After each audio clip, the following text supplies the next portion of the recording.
4 দিন ছিলাম, আরো থাকার ইচ্ছা ছিল। 3 দিন থাকার পরে আমি দেশে আসা। বউর জন্য খুব মন খারাপ হয়েছিল। বউকে ছেড়ে ছেড়ে থাকতে পারি না। সে এখন বউ ভক্ত হয়ে গেছে, এক নারীতে আসক্ত। আমি সেটা এক বলো। নারীতে আসক্ত। আমি তো করে দাঁড়া ভাই বলছি না, আমি এক নারীতে আসক্ত। তো সারা জীবন এক নারীতে আসক্ত থাকবো।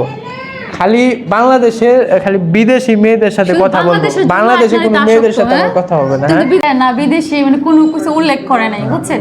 তো সে আমি বিদেশি মেয়েদের সাথে শুধু ভিডিও করবে আর কি। আমার বাংলাদেশি কোনো বিদেশিদের মেয়েদের সাথে ভিডিও করবে না। বানাবো আমি বিদেশি। বিদেশি মেয়েরা কিন্তু এসব বুঝে না। এত প্রেম ভালোবাসা পরকীয়া কোনোটাই বুঝে না, বুঝছেন? বুঝে না, এরা ভাষা বোঝা যায় আর না। ও বিদেশি মেয়েদের কথা বুঝবে না, তারা ইংলিশে কথা বলে হয়তো। ইংলিশেও কয় না, ওদের ভাষা ইংলিশে তো বোঝা যায়। চাংচুং যাই বলে ওই কিন্তু বুঝবে না। যেহেতু বুঝবে না, এই জন্য কিন্তু ভালোবাসাটা সম্পূর্ণ হবে না। নেপালিয়ান ভাষা একটা অন্যরকম। নেপালিয়ান ভাষা অন্যরকম।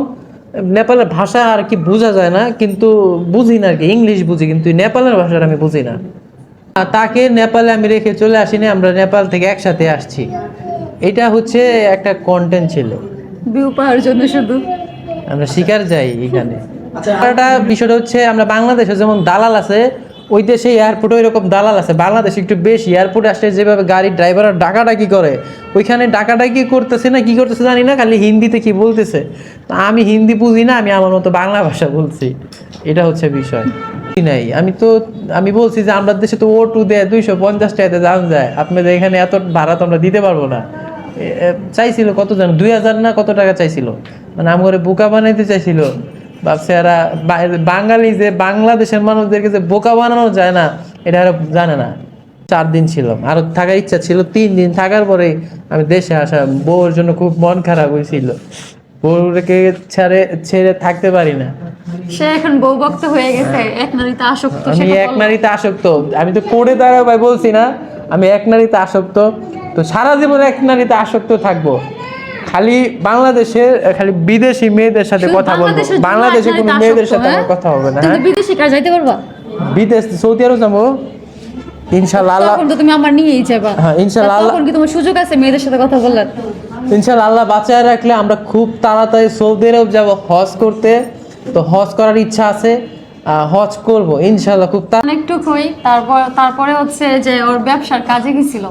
যেহেতু ব্যবসার কাজে গেছে, অবশ্যই তাদের দেওয়া উচিত। কারণ ব্যবসা যদি না করে তাহলে তো আমরা চলতে পারবো না। আর আমরা তো অন্য কোনো ব্যবসা করি না যে অন্য সাইড থেকে টাকা আসে। আমরা তো হালাল ব্যবসা করে খাইতে চাই আর কিরকম, মানে ওই দিকে। যদি সে পালায় যেত তাহলে তো দেশের বাহিরেই থাকতো, বাংলাদেশে পাইতেন। যদি পালানোর কোনো ইচ্ছা থাকতো তাহলে ইমরানকে যখন তার নামে যখন মামলা হয়েছিল, তখন কিন্তু তাকে পুলিশে ধরতে পারতো না, তখনই কিন্তু সে পালাইয়া যেত। তো তখন সে পালায় না, সে এখন সবকিছু আমাদের শেষ, এখন সে পালাইয়া গেছে। এটা আবার কেমন প্রশ্ন? আসলেও পালায় না। ইমরান তালুকদার পালাইলে আগে পালায় যাইতো। একটা মামলা হইলেই সে যখন বিদেশে চলে যায় ভাবে সে পালায় গেছে। এটা আসলে সবার ক্ষেত্রে ভাবা উচিত না। আমি পালাবো কেন? মামলা আসলে যে কারো ব্যক্তির নামই তো হতে পারে। আপনি অপরাধ করলেও হয়, না করলেও হয়, এটা প্রমাণ হয় কোর্টে। তো আপনার নামে মামলা হলে যে আপনি অপরাধী তা কিন্তু না। এটা আগে প্রমাণ হোক, তারপরে আপনি আমাদেরকে অপরাধী বলেন। তো সুতরাং আমি যেহেতু অপরাধ করি না, আমি পালাবো না। আমি আইনের প্রতি যথেষ্ট পরিমাণ রেসপেক্ট